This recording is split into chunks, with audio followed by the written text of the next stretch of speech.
So, itong PS4 ayaw gumana. Kapag ino-on ko to, biglang iikot lang siya ng ganon. Pero wala nang ilaw, walang ilaw dito sa baba. Hindi ko na mapapakita eh. Kumbaga hindi siya nagtutuloy. Papakita ko.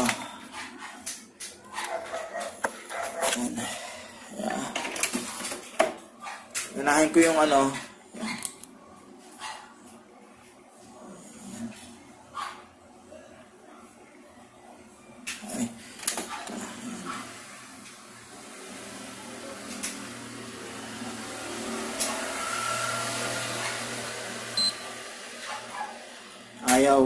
Ayaw umikot nito.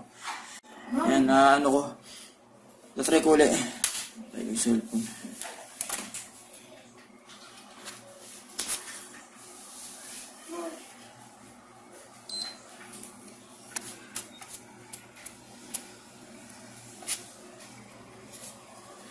Ayaw talaga.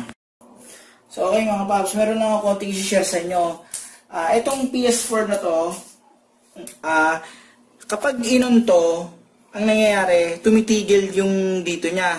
Okay? So, parang pag inon mo siya, lalabas yung blue na ilaw sa gilid, tapos biglang mag-shutdown. Ito yung suspecha ko yung cord niya. Kasi, nung tinatesting ko to, kita ko nag-basic muna ako. May suspecha na ako, baka power supply, pero tinitry ko muna sa basic. Yan. Kita ko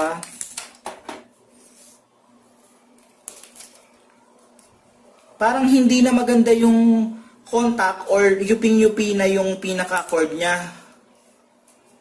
So, ito siya. So, ito yung ano ko, yung saksakan ko, yung original talaga dito. Tapos, pre-resistance checking ako. So, ayan siya. Oh. Parang napuputol yung bit niya, yung continuity niya parang hindi ganun kaganda. Oh.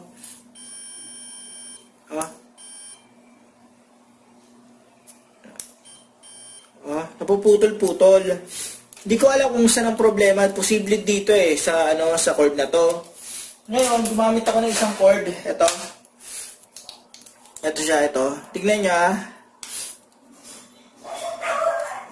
Yan, kinunik ko. Tapos subukan ko yung isang cord. Yan. Diba? Naririnig niyo naman yung beep Mas maganda yung yung contact ng cord na to. So, ang suspecha ko, sa cord lang yan. So, etong nangyari sa akin, ang masasabi ko, bago muna kayo itatest ko yung yung power supply. Titingnan ko kung may voltahe. Napansin ko parang walang voltahe. So, naisip ko, gamitin mo na to. Tapos nung ginamit ko to, nag-okay na siya. Okay, so hindi na siya nagka-cut, nag-on. Di ba dito may ilaw yan dito? May ilaw yan dito. Ang nangyari dyan, nag-on siya, tapos biglang nagka-cut. Akala ko hard drive, akala ko yung power supply. Buti cord lang. Yan. Okay, so ito lang pala solusyon mga babs. Yan. Okay. So sinaksak ko, inon ko na yung saksakan, tapos on ko gamit tong controller, okay? So ito muna gagamitin ko controller.